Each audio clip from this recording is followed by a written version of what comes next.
தேவனுடைய நாமத்திற்கு மகிமை உண்டாவதாக. வானத்தையும் பூமியையும் சிருஷ்டித்த சர்வ வல்லமையுள்ள தேவனுடைய நாமத்திலே உங்கள் அனைவரையும் மீண்டும் ஒரு விசை என்னுடைய யூடியூப் சேனல் மூலமாக பார்ப்பதில் உள்ளபடியே நான் மகிழ்ச்சி அடைகிறேன். பிரியமானவர்களே, கடந்த சில வாரங்களாக நல்ல தீர்மானங்களை எடுக்க பழகுங்கள் என்ற தலைப்பிலே தேவனுடைய வார்த்தையை 4 பாகங்களாக பிரித்து உங்களுக்கு வழங்கி வந்தேன். இன்று 5வது பாகம் மற்றும் இதுதான் கடைசி பாகம், இந்த தலைப்பினுடைய கடைசி பாகம். இந்த நல்ல தீர்மானங்களை எடுக்க பழகினவர்கள் யாரெல்லாம் ஷைன் பண்ணாங்க அப்படின்றத முன்னுரையிலிருந்து 4 பாகத்துல எல்லா நம்முடைய முற்பிதாக்கள் அவர் எடுத்த அருமையான ஒரு தீர்மானம், அந்த தீர்மானத்தின் ஊடாக அவர்கள் கடந்து போகும்பொழுது கிடைத்த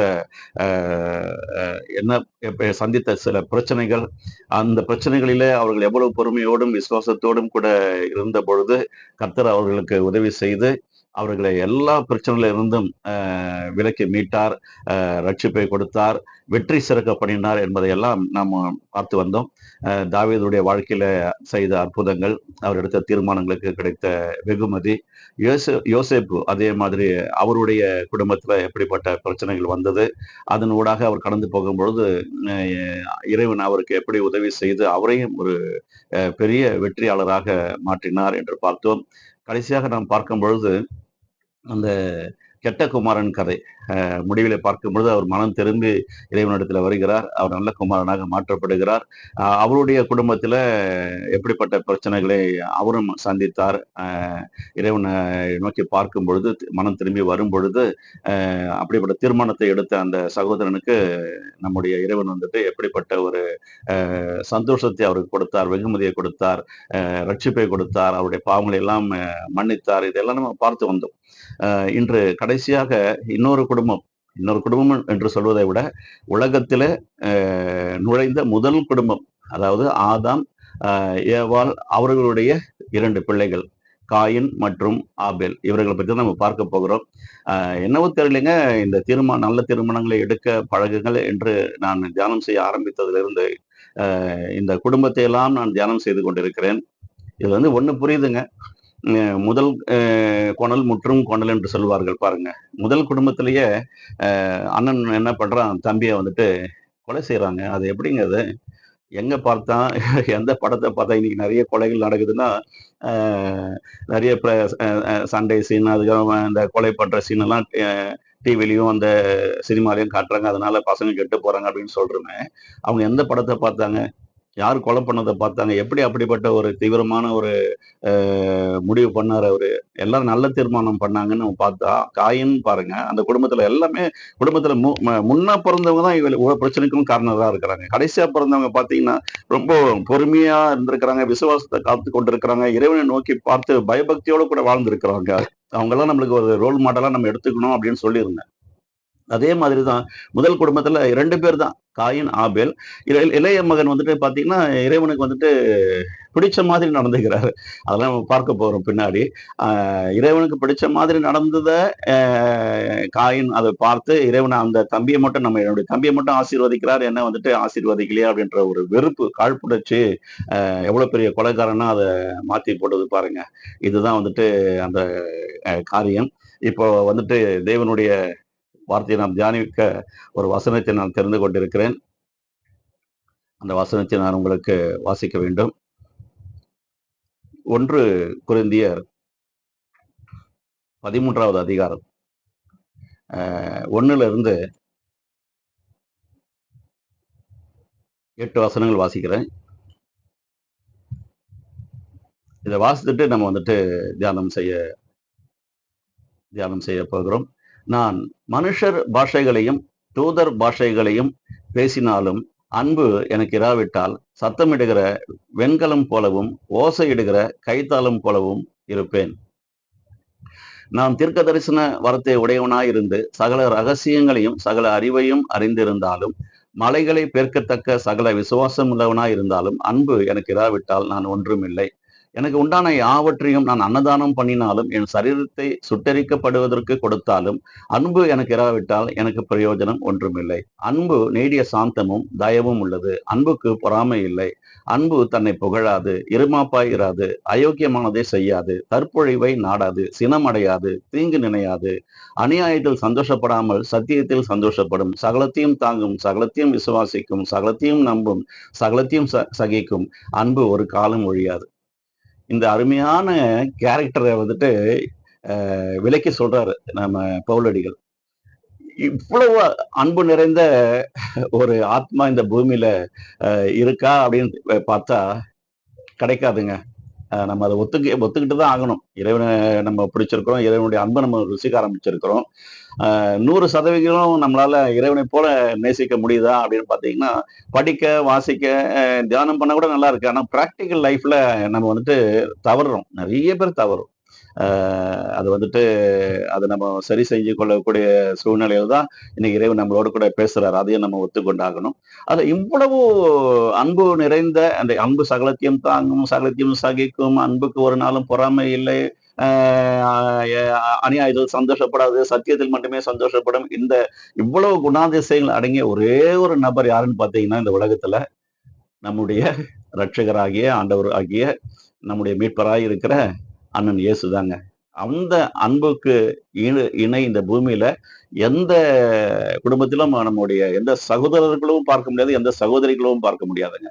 நான் கன்க்ளூஷன் இது சொல்லணும்னு நினைச்சேன். ஆனா முன்கூட்டியே சொல்லிடுறது நல்லதா எனக்கு தோணுது. அதனால இந்த உலகத்துல வந்துட்டு எந்த குடும்பத்துல பார்த்தாலும் பாருங்க, தாவீது குடும்பத்துல அண்ணன்மார்கள்லாம் வந்துட்டு அவரை வந்துட்டு இளக்காரமா பார்த்தாங்க.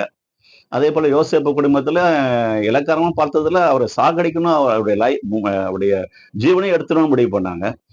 3வது குடும்பத்துல பார்த்தோம், அந்த கெட்ட குமாரன் மனம் திரும்பி வராரு. ஆனா மூத்த சகோதரர் என்ன பண்றாரு, அண்ணன் எதுக்குப்பா நீங்க அவர் வந்துட்டு மன்னிக்கிறீங்க? இவ்வளவு ஒரு துன்மார்க்கமான வேலையை செஞ்சுட்டு வந்திருக்கிறான். நம்ம நம்ம வீட்டிலேயே எல்லாம் தங்கமா ஓடி போனவன போயிட்டு அவன் திரும்பி வந்திருக்கிறான். அதுவும் வந்துட்டு 0வோட வந்திருக்கான், எம்ப்டி ஹேண்டோட வந்திருக்கான். அவன போயிட்டு நீங்க திரும்ப மன்னிக்கணுமா? ஏற்றுக்கொள்ளணுமா? அப்படிலாம் கேட்கிறாரு. இது மாதிரி இவ்வளவு பிரச்சனை. அதுதான் அன்பு இல்ல பாருங்க. அதனாலதான் இந்த வசனத்தை வந்துட்டு வாசிக்கணும்னு எனக்கு தோணுச்சு. 1 கொரிந்தியர் 13ல முதல் 8 வசனங்கள். இப்படிதான் வந்துட்டு எல்லா குடும்பத்திலயுமே பார்க்கிறோம். இததான் வந்துட்டு நம்ம முதல் குடும்பமாகிய ஆதாம், ஏவாளுக்கு பிறந்த அந்த அண்ணன், தம்பி 2 பேர் தான். அந்த 2 பேர் தான் நம்ம சொல்லப்பட்டிருக்கு. அதுக்கப்புறம் அவங்க வந்துட்டு எவ்வளவு பிள்ளைகளை பெற்றாலும், அப்புறம் முதல் குடும்பத்துல முதல் 2 சகோதரர்கள் அண்ணன், தம்பி காயின், ஆபேல். அந்த வசனத்தை நான் வாசிக்கணும். கடகடன்னு வாசித்துறேன். ஆதியாகமம் புஸ்தகம் 4வது அதிகாரம் 1வது வசனம். ஆதாம் தன் மனைவியாகிய ஏவாளை அறிந்தான். அவள் கர்ப்பவதியாகி காயினை பெற்று கர்த்தரால் ஒரு மனுஷனை பெற்றேன் என்றால், பின்பு அவனுடைய சகோதரனாகிய ஆபேலை பெற்றார். ஆபேல் ஆடுகளை மேய்க்கிறவனானான். காயின் நிலத்தை பயிரிடுகிறவனானான். சில நாள் சென்ற பின்பு காயின் நிலத்தின் கனிகளை கர்த்தருக்கு காணிக்கையாக கொண்டு வந்தான். ஆபேலும் தன் மந்தையின் தலையீற்றுகளிலும் அவைகளின் கொழுமையானவைகளிலும் சிலவற்றை கொண்டு வந்தான். ஆபேலையும் அவன் காணிக்கைகளையும் கர்த்தர் அங்கீகரித்தார். காயினையும் அவன் காணிக்கைகளையும் அவர் அங்கீகரிக்கவில்லை. அப்பொழுது காயினுக்கு மிகவும் எரிச்சல் உண்டாகி அவன் முகநாடி வேறுபட்டது. அப்பொழுது கர்த்தர் காயினை நோக்கி, உனக்கு ஏன் எரிச்சல் உண்டாயிற்று? உன் முகநாடி ஏன் வேறுபட்டது? நீ நன்மை செய்தால் மேன்மை இல்லையோ? நீ நன்மை செய்யாதிருந்தால் பாவம் வாசல் படியில் படுத்திருக்கும். அவன் ஆசை உன்னை பற்றி இருக்கும். நீ அவனை ஆண்டு கொள்ளுவாய் என்றார். காயின் தன் சகோதரனாகிய ஆபேலோட பேசினான். அவர்கள் வயல்வெளியில் இருக்கும்போது சமயத்தில் காயின் தன் சகோதரனாகிய ஆபேலுக்கு விரோதமாய் எழும்பி அவனை கொலை செய்தான். கர்த்தர் காயினை நோக்கி, உன் சகோதரனாகிய ஆபேல் எங்கே என்றார். அதற்கு அவன், நான் அறியேன், என் சகோதரனுக்கு நான் காவலாளி என்றான். எப்படிப்பட்ட பிட்டர்னஸ் பாருங்க. சொந்த தம்பிங்க. அவன் செய்தது பெரிய பாவமான காரியம் ஒண்ணுமே செய்யலையே, தவறு ஒண்ணுமே செய்யலையே, அண்ணன்காரனுக்கு ஒரு துரோகமும் பண்ணலையே. தன்னை உண்டு பண்ணின தேவனுக்கு உகந்த காணிக்கைகளை கொண்டு வந்து கொடுக்குறான். தன்னுடைய தலையீற்றிலேயே கொழுத்த கன்றை கொண்டு வந்துட்டு இறைவனுக்கு வந்துட்டு அவன் பலியிடுறாங்க. அது தவறா? அண்ணன்காரனுக்கு வந்துட்டு அவர் ஆசீர்வதிக்கிறாரு, அவரை கொஞ்சுறாரு, அவருடைய காணிக்கையை அங்கீகரிக்கிறார், என்ன நிராகரிக்கிறாரு சொல்லிட்டு ஒரு எரிச்சல் பாருங்க, பொறாமை. இது வரக்கூடாதுங்க. இறைவனுடைய பிள்ளைகளா இருக்கிற நமக்குள்ள எல்லாவற்றையும் இறைவனுடைய கரத்துல ஒப்பு கொடுத்துடணுங்க. அவர் வந்துட்டு யாரையும் ஒருத்தர் இறக்கி இன்னொருத்தர் தூக்கி வைக்கிறதே கிடையாது. நம்ம தான் வந்து மாற வேண்டியதா இருக்கு. இவன் பாருங்க மாறாதவன், இவனுக்குள்ள அந்த கெட்ட குணம் பாருங்க. தம்பிக்காரன் ஒண்ணுமே செய்யல. வாய் தகராறா, வாய்க்கால் தகராறா, இல்ல சொத்து தகராறா, அங்கேயாகிலும் அந்த கெட்ட குமாரனுடைய கதையில வந்துட்டு 50% 50% அவனுடைய பங்கை பிரிச்சுட்டு எடுத்துட்டு போயிட்டு தூரதேசத்துல போயிட்டு அவன் எல்லாத்தையும் வீண் பண்ணிட்டான் அப்படின்னு வீண் செலவு பண்ணிட்டான் அப்படின்னு நம்ம பார்க்கிறோம். அங்க கோவப்படுற அண்ணனுக்கு கூட கொஞ்சம் வந்துட்டு நம்ம என்ன பண்ணலாம்னு கேட்டீங்கன்னா, அவர் கூட அந்த கோபம் வந்துடக்கூடாது. ஏன்னா அப்பா வந்துட்டு எல்லாரையும் ஈக்குவலா ட்ரீட் பண்றவர். அதுதான் அந்த கதையில வந்துட்டு இயேசுவானவர் சொல்றாரு. ஆனா அண்ணங்காரன் என்ன பண்றான், தம்பியை வந்துட்டு எப்படி ஏற்றுக்கொள்ளலாம், அவனை வெளியில போனவொடனே அப்படியே துரத்தி அனுப்ப வேண்டியதுதானே, தலை முழுக வேண்டியதுதானே, இப்படிதான் அவனுக்குள்ள இருந்தது. ஆனா வந்துட்டு கொலை செய்யணுன்ற அளவு தோணல. யோசேப்புடைய அண்ணன்மார்களும் அவரை யோசேப்பை கொலை செய்யணும்னு நினைச்சாங்க. இதெல்லாம் வந்துட்டு நம்ம பார்த்துட்டு வந்தோம். ஆனா அந்த சூழ்நிலையில வளர்ந்த அந்த கடைக்குட்டிகள்லாம் வந்துட்டு எப்படி நல்ல தீர்மானங்களை இறைவனுக்குள் எடுத்தார்கள், எப்படி பொறுமையை காத்துக் கொண்டார்கள், விசுவாசத்தில் உறுதியாக இருந்தார்கள், வாக்கு வாக்கு வாக்கு பண்ணின ஜீவகளிடத்தை அவர்கள் எப்படி பெற்றுக்கொண்டார்கள் என்பதை நம்ம பார்த்து வந்தோம். இந்த இந்த இந்த வசனங்களை பார்க்கும்பொழுது வயிறெல்லாம் எரியுது பாருங்க. அவனுக்கு நான் காவலாளியோ என்றான். இறைவன்கிட்ட எப்படி பேசுறான் பாருங்க. செய்தது தவறு. இல்ல வேற வந்துட்டு வீண் சவடால் வந்துட்டு அவன் வாயிலிருந்து வருதுங்க. அது துணிகரமான பாவம் இதுதான். அதற்கு அவர் என்ன செய்தாய்? உன் சகோதரனுடைய ரத்தத்தின் சத்தம் பூமியிலிருந்து என்னை நோக்கி கூப்பிடுகிறது. இப்பொழுது உன் சகோதரனுடைய ரத்தத்தை உன் கையிலே வாங்கிக் கொள்ள தன் வாயை திறந்த இந்த பூமியில் நீ சபிக்கப்பட்டிருப்பாய். நிலத்தை பயிரிடும்போது அது தன் பலனை இனி உனக்கு கொடாது. நீ பூமியில் நிலையற்று அலைகிறவனாய் இருப்பாய் என்றார். அப்பொழுது காயின் கர்த்தரை நோக்கி, எனக்கு இட்ட தண்டனை என்னால் சகிக்க முடியாது. இன்று என்னை இந்த தேசத்திலிருந்து துரத்தி விடுகிறீர். நான் உமது சமூகத்திற்கு விலகி மறைந்து பூமியில் நிலையற்று அலைகிறவனாய் இருப்பேன். என்னை கண்டுபிடிக்கிறவன் எவனும் என்னை கொன்று போடுவானே என்றான். அப்பொழுது கர்த்தர் அவனை நோக்கி, காயினை கொள்ளுகிற எவன் மேலும் 7 பழி சுமரும் என்று சொல்லி, காயினை கண்டுபிடிக்கிறவன் எவனும் அவனை கொன்று போடாதபடிக்கு கர்த்தர் அவன் மேலும் ஒரு அடையாளத்தை போட்டார். இப்போ சொல்லுங்க, கிட்டத்தட்ட 16 நாமங்கள் நம்முடைய இறைவனுக்கு வந்துட்டு நம்முடைய முற்பிதாக்கள் வந்துட்டு அவர்கள் பெற்றுக்கொண்ட அந்த சந்தோஷத்துல பெற்றுக்கொண்ட ஆசீர்வாதங்களை அவங்க விருப்பப்பட்டு நம்ம எப்படி குழந்தைங்களை வந்துட்டு கண்ணே மூக்கேன்னு கொஞ்சமா அது போல இறைவனுக்கு இவங்க எல்லாம் பெயர் சூட்டுனாங்க. மோசஸ் வந்து கேட்கிறாரு, உங்களுடைய நாமம் என்ன, என்னுடைய சகோதரர்கள் நான் சொல்லணுமே, யார் உங்ககிட்ட பேசுன்னு கேட்டா நான் என்ன சொல்ல, உங்களோட பெயரை சொல்லுங்கன்னு கேட்டா, என்னுடைய பெயரை எதற்காக கேட்கிறாய், நான் இருக்கிறவராகவே இருக்கிறேன் என்று போய் சொல்லுன்னு சொல்றாரு. ஐ ஆம் தட் ஐ ஆம். இதுதான் அது வந்து அவருடைய கேரக்டரை வெளிப்படுத்துறாரு. நேற்றும் இன்றும் என்றும் மாறாதவராய் இருக்கிறான்னு சொல்ற பத்தில அதுவும் அவருடைய கேரக்டர் தான். நான் மனுஷன் அல்லவே, நான் மாறுவதற்கு நான் தேவன், நான் மாறாதவர் சொல்றவரு. This is my character, I am that ஐ ஆம். நீ போய் அவங்களுக்கு அதை சொல்லு. அவருக்குன்னு பெயரே கிடையாதுங்க. நம்ம தான் அவருக்கு பெயர் வைக்கணும். அதுபோல நான் என்ன பண்ணேன், இப்படிப்பட்ட ஒரு நல்ல தேவனை நம்ம வந்துட்டு பிடிச்சிருக்கிறோமே, நம்ம பாவங்களை எல்லாம் மன்னிச்சாரு, அக்கிரமங்கள் எல்லாம் வந்துட்டு நினைக்க மாட்டேன்னு சொல்றாரு. நாம் பட வேண்டிய பாடுகளை, கஷ்டங்களை, எல்லா விதமான வியாதிகளின் கூறுகளை எல்லாம் அவர் தன்னுடைய தன்மேல் சுமந்து கொண்டு வருத்தப்பட்டு பாரம் சுமக்கிறவர்கள் நீங்கள் எல்லோரும் இடத்துல வாருங்கள், நான் உங்களுக்கு இளைப்பாறுதல் தருவேன் என்று சொன்ன இந்த இறைவனை பார்த்துட்டு அந்த கெட்ட குமாரன் வந்த உடனே எப்படி அந்த மகனை அரவணைச்சுக்கிட்டு முத்தம் கொடுத்து அவருக்கு குளிப்பாட்டி நல்ல வஸ்திரங்களை உடுத்து மோதிரங்களை கொடுத்து பாதரட்சியை கொடுத்து அவர் போன இடத்துல ஸ்லிப்பரை கூட மீட்டிட்டு வட்டார் போல தெரியுது. செப்பல் இல்லாம, செப்பலோட போனவர் செப்பல் இல்லாம வர்றாரு. எதையுமே கண்டுக்கல பாருங்க. அவன் மனம் திரும்பி வந்தானா, மனம் திரும்புகிற ஒரு பாவி நிமித்தம் பரலோகம் மிகுந்த சந்தோஷம் படுகிறதா, மிகுந்த சந்தோஷம், அங்க களிப்பாட்டம் நடக்குது. அங்க ஒரு ஆத்மா இன்னைக்கு கொடுக்கிற இந்த செய்தியில, இந்த உலகத்துல ஏதாவது ஒரு மூலையில இந்த செய்தியை கேட்கிற ஒரு தம்பி, ஒரு அண்ணன் அல்லது ஒரு தங்கை, ஒரு அக்கா, ஏதோ ஒரு ஆத்மா வந்துட்டு இறைவன் பக்கம் திரும்பினா அதை விட எனக்கு பெரிய சந்தோஷம் இருக்காதுங்க. நான் பெற்ற இந்த இன்பம் பெருக இவ்வையகம், இதை தவிர எனக்கு வேற எந்த விதமான எதிர்பார்ப்பும் இல்லை பெரியமானவர்களே. என்னுடைய போன் நம்பரை கொடுக்கறது இல்ல, என்னுடைய எந்த விதமான டீட்டெயில்ஸ் கொடுக்க மாட்டேன். ஏன் கேட்டீங்கன்னா, இது வந்துட்டு சத்தியத்தை வாங்கு, அதை விற்காதே. இதுதான் நான் ஏசப்பாவுடைய மினிஸ்ட்ரியையும் பவுல் அடிகளாருடைய மினிஸ்ட்ரி மட்டும் தான் நான் வந்து ஃபாலோ பண்றேன். சில ஊழியக்காரர் என்ன தப்பா நினைக்காதீங்க. எனக்கு கொடுக்கப்பட்ட வெளிப்பாடு இதுதான். ஆகவே நான் வந்துட்டு இலவசமாய் பெற்றுக்கொண்டேன், இலவசமாய் கொடுக்கிறேன், அவ்வளவுதாங்க. இதுதான் வெரி சிம்பிள் எக்ஸ்பெக்டேஷன். இதுல வந்து எந்த விதமான மாற்று கருத்து எதுவுமே இல்லை. நீங்க வேற மாதிரி புரிஞ்சுக்கிட்டா அதுக்கு நான் பொறுப்பாளன் அல்ல. இது பாருங்க, இந்த இடத்துல கூட பாத்தீங்கன்னா அண்ணங்காரன் வந்து தம்பியை கொண்டு போடுறான். அவன் இன்னசென்ட்டுங்க. அது என்னவோ தெரியல, கடைசியா பிறந்திருக்கிற அந்த பிள்ளைகளை எல்லாருமே நம்ம 4 குடும்பத்துல இந்த இந்த இந்த சூழ்நிலையை பார்க்கிறோம். முதல் பிறந்தவங்களுக்கு ஏங்க அவ்வளவு காழ்ப்புணர்ச்சி வருது? மாறணுங்க. இந்த சத்தியத்தை கேட்டுக்கொண்டிருக்கிற நீங்கள் யாராவது உங்கள் குடும்பத்துல உங்களுடைய தம்பிமார்களையோ தங்கைமார்களையோ உங்களுக்கு அடுத்து பிறந்தவர்களை நீங்கள் வந்துட்டு ஒரு கீழ்வெட்டாக இலக்காரமாக பார்க்கக்கூடிய ஒரு மனநிலை இருக்கும் என்று சொன்னால் அது பிசாசினால் உண்டானதுங்க. 13வது அதிகாரம் 1 கொரிந்தியர் 13 முதல் 8 வசனங்களை வாசித்து பார்த்தீங்களா, அன்பை குறித்து அங்க எழுதப்பட்டிருக்குது. பவுலடிகள் ரொம்ப அழகா சொல்றாரு. இவ்வளவு பர்சன்டேஜ் ஆஃப் லவ் வந்துட்டு எந்த ஹியூமனுக்கு இருக்குன்னு எனக்கு தெரியல. எனக்கு கூட சில நேரத்துல அன்பு நல்லா இருக்க போல இருக்கு, சில நேரத்துல வந்து அன்பு குறையதா போல இருக்கு. திரும்ப வந்துட்டு நம்ம ரெக்கவர் பண்ண வேண்டியதா இருக்கு. இறைவனுடைய சமூகத்துல உட்கார்ந்து வேத வசனத்தை வாசித்து நம்ம வந்துட்டு அதை ரெக்கவர் பண்ணக்கூடிய சூழ்நிலையில நம்ம இருக்கிறோம். ஆகவே இவ்வளவு அன்பு நிறைந்த அகாப்பே அன்பு என்று சொல்லப்படுகிற அந்த தேவ அன்பில தான் இவர் எல்லாவற்றையும் மன்னிக்கக்கூடியவரா இருக்கிறாருங்க. அதனாலதான் வந்து பாருங்க, அன்பு சகலத்தையும் தாங்கும் என்று சொல்லப்பட்டிருக்கிறது அல்லவா, அந்த அந்த இருதயத்தோட தான் பூமிக்கு 2025 ஆண்டுகளுக்கு முன்னாடி இறங்கி வந்தாருங்க. வருத்தப்பட்டு பாரம் சுமக்கிறவர்களாகிய நீங்கள் எல்லோரும் என்னிடத்துல வாருங்கள் சொல்லிட்டு நம்முடைய பாரத்தையெல்லாம் அவர் எடுத்துக்கிறேன்றாரு. நான் உங்களுக்கு இளைப்பாறுதல் தரேன்றார். எப்படிப்பட்ட ஒரு அன்பு பாருங்க. அங்க அவன் கேட்கிற, என்ன இப்படிப்பட்ட தண்டனை கொடுக்கல, யாராவது என்னை பார்த்தானா என்ன கொலை பண்ணி, இவரு கொலை பண்ணலாமா, ஆனா இவர் மட்டும் உயிரா இருக்கணுமா? தாயினுடைய எண்ணம் எப்படிப்பட்ட எண்ணம் இருக்கு பாருங்க. இப்படி எல்லா குடும்பத்திலும் இருக்குங்க, இன்னைக்கு வரைக்கும் இருக்குங்க. ஏன் நிறைய குடும்பத்துல வந்து அண்ணன் கிட்ட தம்பி பேச மாட்டேன்றான், தம்பி கிட்ட அண்ணன் பேச மாட்டேன்றான், அக்கா கிட்ட தங்கச்சி பேச மாட்டேன்றா, தங்கச்சி கிட்ட அக்கா பேச மாட்டேன்றா, மாமியார் கிட்ட மருமகள் பேச மாட்டேன்றா, மருமகள் கிட்ட மாமியார் பேச மாட்டேன்றா. இப்படி நிறைய நிறைய கேடுபாடு உள்ள எண்ணங்கள், கேடுபாடு உள்ள சிந்தனைகள். அன்பு எனக்கு இராவிட்டால் எனக்கு ஒன்றும் இல்லைன்னு சொல்றார் பவுலடிகள். என்னுடைய சரீரத்தை சுட்டெரிக்க கொடுத்தா கூட, உயிரோட செத்ததுக்கு அப்புறம் தான் சில மார்க்கத்தார் வந்து சுட்டெரிக்கிறாங்க இறந்த பிணத்தை. நான் உயிரா இருக்கும்போது நான் வந்துட்டு என்னை சுடுவதற்கு ஒப்பு கொடுத்தாலும் கூட எனக்கு அன்பு இல்லைன்னு சொன்னா அது ஒண்ணுமே இல்லைன்னு சொல்றாரு. எவ்வளவு ஒரு அருமையான, ஏன்னா ஒரு காலத்துல தேவனுடைய பிள்ளைகளுக்கு எதிர்த்து நின்றவர் தான் இந்த பவுல். அப்பொழுது அவருடைய பெயர் சவுலாக இருந்தது.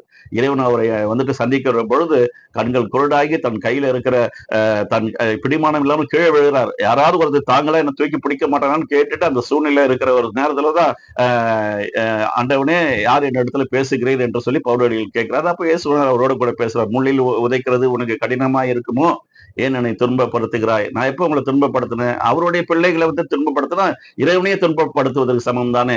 உன்னை தொடுகிறவன் என் கண்ணின் மணியை தொடுகிறான் என்று சொன்னாரு. எப்படி அவர் சும்மா இருப்பாரு? கங்கணம் கட்டிட்டு இறங்கி வர மாட்டாரா? இறங்கி வந்தாரு. உங்களை எழுந்து போனதை தேடவும் ரட்சிக்கவுமே வந்தேன்னு சொன்னாரு. உங்களுடைய எழுந்து போன அனைத்து காரியங்களையும் இன்னைக்கு வரைக்கும் நீங்க எதெல்லாம் நீங்க தெரிந்தோ தெரியாமலோ எழுந்து போனீங்களோ, நான் கூட பாருங்க நிறைய எழுந்து போயிட்டேங்க. ஒரு 20 வருஷமா சமுதாய பணி சமுதாய பணி சமுதாய பணின்னு சொல்லிட்டு உப்பு சப்பு இல்லாத போயிடுச்சுங்க.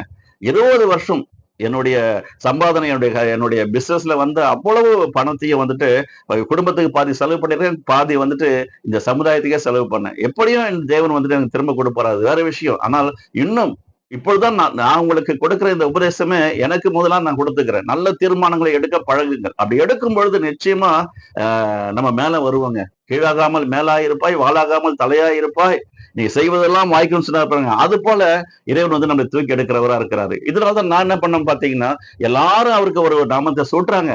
இப்படிப்பட்ட ஒரு வெகுளியான ஒரு தேவனாக நம்முடைய தேவன் இருக்கிறாரு. எவ்வளவு தவறு செஞ்சாலும் கடைசி நேரத்துல கல்வாரி சிலையில இவர் வந்துட்டு கதறுகிறார், பிதாவே பிதாவே ஏன் என்னை கைவிட்டீர் என்று சொல்லி. அந்த நேரத்துல இடது பக்கம் ஒரு கல்லணையும் வலது பக்கத்துல ஒரு கல்லணையும் வைத்திருக்கிறாங்க. அதுல ஒரு கல்லன் கேட்கிறார், இன்று நீ பரதேசத்தில் இருக்கும் பொழுது என்னையும் நினைத்துக் கொள்ளுன்னு சொல்றாரு. இன்றே நீ என்னோட கூட பரதேசத்தில் இருப்பாயின்னு சொல்லிட்டு அங்க பாருங்க, நீ எவ்வளவுலாம் பாவம் பண்ணடா, எனக்கு வரிசையா சொல்லு, பாவ அறிக்கை பண்ணு, ஞானஸ்தானம் எடுத்தியா, மனம் திரும்பினியா, ஒண்ணு கடைசி நேரத்துல பாருங்க தீர்மானம் எடுத்தான் அந்த கல்லன். நல்ல தீர்மானங்களை எடுங்க, நான் நினைக்கவே இல்லை இந்த நேரத்துல ஆவியானவர் கொடுக்கிறாரு. அந்த நேரத்துல அந்த மனுஷன் எடுத்த அந்த கடைசி மூச்சை நிற்க போது அந்த நேரத்துல ஏசப்பாவிட்ட மன்றாடுறான், நீ பரதேசில் இருக்கும்பொழுது என்னை நினைத்துக் கொள்ளும், அடியானை நினைத்துக் கொள்ளும். உடனே சொல்றாரு, இன்றே உனக்கு ரட்சிப்பு, இப்பொழுதே ரட்சணை நாள். நீ மனம் திரும்பிட்டியே, வாய் தொடர்ந்து அறிக்கை பண்ணிட்டியே, விசுவாசம் எப்படிங்க வருது? நம்முடைய ஆண்டவராகிய இயேசு கிறிஸ்துவை நம்முடைய நாவினால் அறிக்கை செய்து அவரே என்னுடைய ரட்சகர் மீட்பர் என்று நாம் சொல்லும் பொழுது, விசுவாசி சொல்லும் பொழுது நாம் என்ன பண்றோமா? ரட்சிப்பை பெற்றுக் கொள்கிறோமா? இவ்வளவுதான், வெரி சிம்பிள். உருள தேவையில்ல, பொருள தேவையில்ல, தலைமுடிய வழிக்க தேவையில்ல, பல ஆயிரம் மைல் கடந்து போக தேவையில்ல, அந்த குளத்துல இந்த குளத்துல முழுக தேவையில்ல. ஒரே ஒரு முழுக்க ஞானஸ்தானம். அது கூட பைபிள் நல்லா படிச்சுட்டு, புரிஞ்சுட்டு, உங்க மனக்கண்கள் திறந்ததுக்கு அப்புறம் சங்கீதக்காரன் சொல்றாரு பாருங்க, இந்த வேதத்தை உம்முடைய வேதத்தை நான் வாசிக்கும் பொழுது என்னுடைய மனக்கண்களை திறந்தருளும்னு சொல்றாரு. உங்களுடைய சத்திய வேதத்தை நான் வாசிக்கும் பொழுது மனதளவுல நானு வாசித்து அதை புரிஞ்சு கொள்ளாம, என்னுடைய மனக்கண்களை உள்ளான மனுஷன் அதை பார்த்து புரிந்து கொள்ளக்கூடிய அறிவு, ஆற்றல், வெளிச்சம் எனக்கு உண்டாவதாகன்னு சொல்லி அந்த காலத்துல ஜெபிச்சாருங்க. அப்படிப்பட்ட ஒரு தீர்மானத்தை நம்ம எடுக்கும் பொழுது, நல்ல தீர்மானத்தை எடுக்கும் பொழுது நிச்சயமாக நம்ம உயர வருவோம். தயவு செய்து உங்களுடைய குடும்பத்தில் இந்த சத்தியத்தை கேட்டுக்கொண்டிருக்கிற நீங்கள் யாவரும் சரி, என்னை உள்பட சேர்த்து சொல்றேன். இந்த 1 கொரிந்தியர் 13வது அதிகாரம் அந்த அன்பு வசனங்களை படிச்சு புரிஞ்சுக்கிட்டு மனம் திரும்பணும் நம்ம. கெட்ட குமாரன் எப்படி மனம் திரும்பி வந்தான்? காயின் கூட தவறு பண்ணினதுக்கு அப்புறம் என்ன பண்றான்? மனம் திரும்பி இறைவன்கிட்ட வந்துட்டு என்ன மன்னிச்சிடும்னு கேட்கிறான். செய்த தவறு தான். ஆண்டவர் பார்க்க மாட்டான்னு சொல்லிட்டு தான் எல்லாமே பாவம் செஞ்சுட்டு இருக்கிறோம் இந்த உலகத்துல. முதல் தம்பதி என்ன பண்ணாங்க? நம்ம ஆதாமும் ஏவாளும் இந்த கனியை தொடாத, பார்க்காத, ருசியாதுன்னு சொன்னாரு. பிசாசானவனுடைய சத்தத்தை கேட்டு என்ன பண்ணிட்டாங்க? முதல்ல அந்த அம்மா, வீட்டு அம்மா வந்துட்டு கண்மூடித்தனமா அந்த சத்தத்தை கேட்டுட்டு போய் பறிச்சுட்டு நன்மை தீமை அறியும் அந்த கனியை புசித்துட்டு தான் புசித்ததெல்லாம் புருஷனுக்கும் கொடுத்து இன்னமா பாவம் செய்தெல்லாம் அவரையும் பாவத்துக்குள்ள கொண்டு வந்துட்டாங்க. அது நிமித்தம் அவங்க பெரிய சாபத்துக்குள்ளவும் பாவத்துக்குள்ளவும் விழுந்ததா கீழ்ப்படியான நிமித்தம் தான், வேற ஒண்ணுமே இல்லை. அவங்க எந்த விதமான இவனாவது மகனும் கொலை செய்தது கூட காரணம் அந்த கீழ்ப்படியாமையினுடைய ஆவி அவனுக்குள்ள இருந்து வந்திருக்குது பாருங்க. இதுதான் விஷயமே. ஆகவே இந்த வயதுவாசிகளை புரிந்து கொண்டிருக்கிறேன்னா எப்படி அவர்களெல்லாம் இவர்களால் நமக்கு ரோல் மாடலுங்க. என்னென்ன பிரச்சனைகள் யார் மூலமா இப்படி எல்லாம் வந்திருக்கு. ஆனா இறைவன் வந்து எப்படி நடுநிலையா நின்று யார் அவரை நோக்கி பார்க்கிறாங்களோ அவர்களுக்கு சப்போர்ட் கொடுக்கிறாரு. யார் மனம் திரும்பி வராங்களோ அவங்களை மன்னித்து ஏற்றுக்கொள்ளக்கூடியவரா இருக்கிறாரு. திரும்ப அந்த பாவத்தை செய்யாதுன்னு சொல்றாரு. இதெல்லாம் நம்ம தெரிஞ்சுக்கிட்டு நல்ல தீர்மானங்கள் நம்ம எடுக்க எடுக்க எடுக்க எடுக்க தேவன் நிச்சயமாக நம்மை வந்துட்டு ஆசீர்வதிப்பாருங்க. பெரிய காரியங்களை செய்யக்கூடிய தேவன் தான் நம்முடைய தேவனுங்க. இந்த இந்த இந்த 5 பாகங்களாக உங்களுக்கு கொடுத்த இந்த நல்ல தீர்மானங்களை எடுக்க பழகுங்கள் என்ற வார்த்தைகளை இறைவனுடைய நாமத்திலே உங்களை அனைவருக்கும் நான் இதை போதித்திருக்கிறேன். நிச்சயமாக இந்த இந்த இந்த உபதேசங்கள் உங்களுடைய வாழ்க்கையில பெரிய திருப்பு முனையை கொண்டு வரும் என்பதில் சந்தேகமே இல்லை. இந்த நாளிலே இன்றைய தேதியில உங்களுடைய தீர்மானங்களை நீங்கள் வந்துட்டு தயவு செய்து முடிவு பண்ணுங்க. தீர்மானங்களை எடுங்க. வருஷத்துல முதல் நாள்ல சிலர் வந்து தீர்மானத்தை எடுப்பாங்க.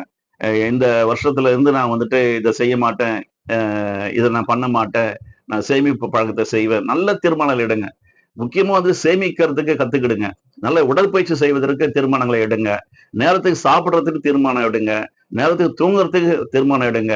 வீண் செலவுகளை வந்துட்டு நிறுத்துவதற்கு தீர்மானங்களை எடுங்க.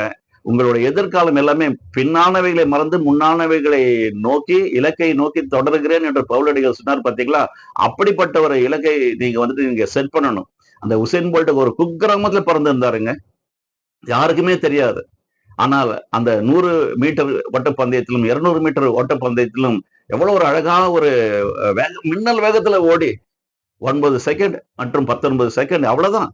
இதுல வந்துட்டு எவ்வளவு அழகா மின்னல் வேகத்துல ஓடி நம்பர் 1 சாம்பியன் ஆயிட்டாரு ஒலிம்பிக்ல. கோடிக்கணக்கான சொத்துக்கு இப்ப அதிபரா ஆயிட்டாருங்க. அதெல்லாம் நான் யூடியூப்ல பார்த்தேன். அது ஒரு குக்கிராமம். எப்படிப்பட்ட ஒரு கமிட்மெண்ட், எப்படிப்பட்ட ஒரு டிசிஷன் மேக்கரா அவர் இருந்திருக்கிறார் பாருங்க. தாவீதும் அப்படிதான். உம்மாலே ஒரு சேனைக்குள் பாய்வேன், உம்மாலே நான் ஒரு மதிலை தாண்டுவேன், இந்த நாளிலே இந்த பெலிஸ்தீனை எதிர்கொள்வேன், அவனுடைய தலையை வெட்டுவேன், பட்சிகளுக்கு இரையாக ஒப்பு கொடுப்பேன், ஜீவனுள்ள தேவனை நிந்திப்பதற்கு இவன் எம்மாத்திரம். எப்படிப்பட்ட டிசிஷன் பாருங்க. உம்மால் நான் ஒரு சேனைக்குள் பாய்வேன், உம்மால் ஒரு மதிலை தாண்டுவேன். எப்படிப்பட்ட கரடி வந்தப்பவும் எப்படிப்பட்ட சிங்கம் வந்தப்பவும் இறைவனுடைய பலத்துல விசுவாசத்துல அதை எதிர்கொண்டு போயிட்டு என்ன பண்றாருன்னா வாயை கிழித்து போடுறாருங்க. எப்படிங்க அப்படிப்பட்ட ஒரு தைரியமும் விசுவாசமும் வந்தது இறைவனுக்கு? அதனாலதான் சொல்றாரு உம்மால் with you with you with you with you. இறைவனுடைய பலன் இல்லாம, பலத்தினாலும் அல்ல, பராக்கிரமத்தினாலும் அல்ல, ஓடுகிறவனாலும் அல்ல, விரும்புகிறவனாலும் அல்ல, விதைக்கிறவனாலும் அல்ல, நீர் பாய்ச்சுகிறவனாலும் அல்ல, அல்ல அல்ல அல்ல, கிரியை செய்கிற தேவனால் எல்லாம் ஆகும், எல்லாம் கூடுங்க. இதுதாங்க உண்மை. இதுக்குதான் இந்த சத்தியவதம் நமக்கு கொடுக்கப்பட்டிருக்கிறது. இதுக்குதான் இந்த மேனுவல் நமக்கு தேவை. இந்த மேனுவலை எவ்வளவு பத்திரமா இம்மானுவேல் கிட்ட கொடுத்து அனுப்பிச்சாரு பாருங்க. இந்த மேனுவல் இம்மானுவேல் தயவு செய்து மறந்துடாதீங்க. இயேசு, இம்மானுவேல் ரெண்டுமே நம்முடைய மூத்த சகோதரருடைய பெயர். கன்க்ளூஷன் என்னன்னு பாத்தீங்கன்னா, நிறைய குடும்பத்துல வந்து பெண் பிள்ளைகளாவே இருக்கிறாங்க. உதாரணத்துக்கு என்னுடைய மனைவி குடும்பத்துல 3 பெண் பிள்ளைகள். அவங்களுக்கு சகோதரர் யாருமே கிடையாது. இளைய சகோதரர், மூத்த சகோதரர் இல்லது பிறந்து இறந்து போனதாகவோ, இப்படிலாம் வந்து இல்ல. 3 பேர் பிறந்தாங்க. 3 பேருமே பெண் பிள்ளைகள். நான் அடிக்கடி என் மனைவிட்ட சொல்லுவேன். உங்களுக்கு ஒரு பிரதர் இல்லையே சொல்லிட்டு நீ என்னைக்காவது வருத்தப்பட்டது உண்டாம்மா? அப்படின்னு கேட்பேன். உண்டு அப்படின்னுவாங்க. உங்களுக்கு பிரதர் இருக்கிறாரே அப்படின்னு சொல்லிட்டு அவங்களுக்கு வந்துட்டு ஒரு சமாதானம் பண்ணியிருக்கிறேன் நான். எதுக்கு சொல்ல வரேன்னு கேட்டீங்கன்னா, உலகத்துல இருக்கிற இந்த இப்படிப்பட்ட குடும்பங்கள்ல இருந்து வருகிற எ எ உடன்பிறப்புகள் எல்லாம் எப்படி வாழ்ந்திருக்கிறாங்க, எப்படி வாழ்ந்தாங்க, எப்படி இளக்காரமா ட்ரீட் பண்ணியிருக்கிறாங்க, கேவலமா நடந்திருக்கிறாங்க, கொலை பண்ற வரைக்கும் போயாச்சு, கொலையும் பண்ணிட்டு தான் சரித்திரம் சொல்லுது. இப்படிப்பட்ட உலகத்துல நம்ம யாருங்க நம்புறது?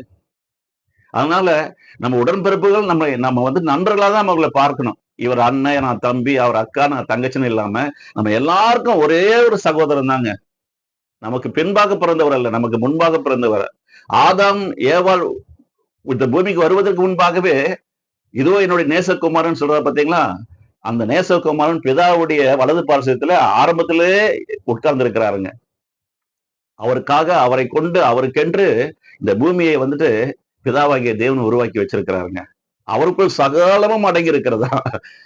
எல்லா பெட்டகம், எல்லா பொக்கிஷம் எல்லாமே அவர் கூட இருக்குங்க. அவர் தான் நம்மளுக்கு ஒரு சேஃப் லாக்கர் மாதிரி இருக்காரு. Safe card and safe locker. எப்படி நம்முடைய டாக்குமெண்ட்ஸ், கோல்டு எல்லாத்தையும் கொண்டு போயிட்டு டெபாசிட் அந்த லாக்கர்ல வைக்கிறோமோ பேங்க்ல, அது மாதிரி பிதாவாகிய தேவன் என்ன பண்ணிட்டாரு, ஏன்னா அவ்வளவு பெரிய கான்பிடென்ட் அவர் கொடுத்துட்டாரு. நானும் பிதாவும் ஒன்றாய் இருக்கிறோம் சொன்னார் பாருங்க. என்னை கண்டவன் என் பிதாவை கண்டான்னு சொல்லிட்டாரு. அந்த அளவுக்கு ஒருவரை ஒருவர் புரிந்து கொண்டு இந்த நமக்காக செயல்பட்டு கொண்டு இருக்கிறாங்க. கூடவே நமக்கு ஆவியானவரையும் கொடுத்திருக்கிறார். இந்த பிதா, குமாரன், பரிசுத்த ஆவியாகிய நம்முடைய திரியேக தேவனை உங்களுடைய உங்களுடைய குடும்ப தேவனாக பிக்ஸ் பண்ணுங்க. நான் அப்படிதான் சொல்லுவேன். பிதாவே, உம்மையும் உம்முடைய குமாரனையும் உம்முடைய ஆவியானவரையும் என்னுடைய குடும்ப தேவனாக, you are my family God. இதுதான் டெய்லி சொல்லுவேன் என்னுடைய வொர்ஷிப் டைம்ல, you are my family God. ஏன்னா அந்த அளவுக்கு நம்மளுக்கும் அவருக்கு ஒரு நெருக்கம்.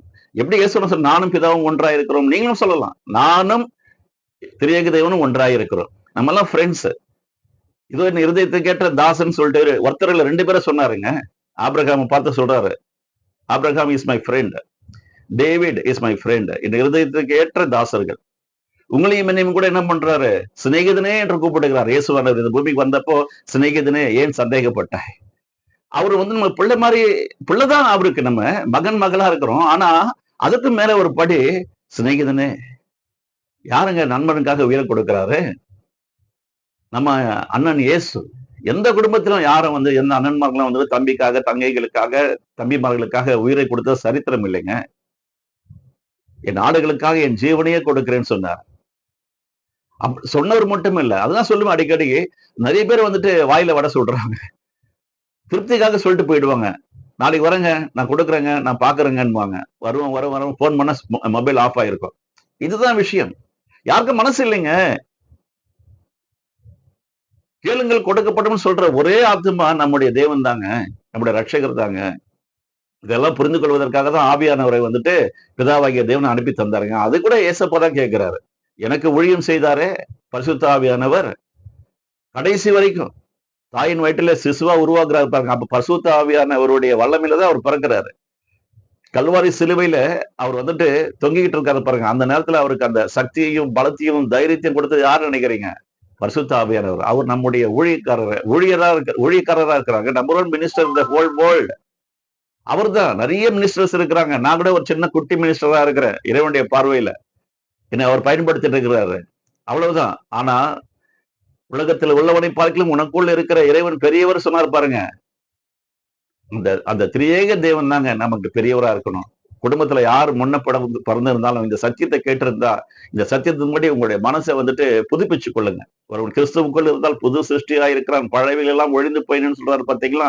அப்படிப்பட்ட ஒரு எண்ணத்துக்குள்ள நீங்க வந்தீங்கன்னா நிச்சயமா காயினை மன்னித்தவர், அந்த கெட்ட குமாரனை மன்னித்தவர், விபச்சார ஸ்திரியை மன்னித்தவர், நிறைய அவருடைய குணாதிசயம் மன்னிக்கிறது தான் தி காட் ஆஃப் இன்னசென்ட் வச்சுட்டேன்.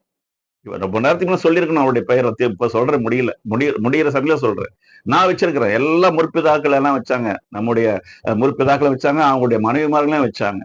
நிறைய பேரை சூட்டினாங்க நம்முடைய இறைவனுக்கு. இறைவனுக்கு ஒரு பெயர் இல்லைங்க.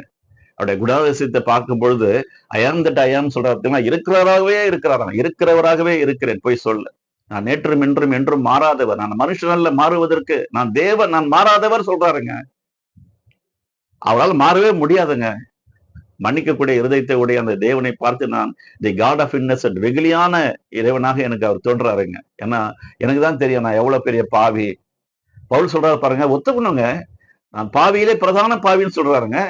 யாருக்கு அப்படிப்பட்ட துணிச்சல் வரும்? அதை இறைவன் பார்க்கிறாரு பாருங்க.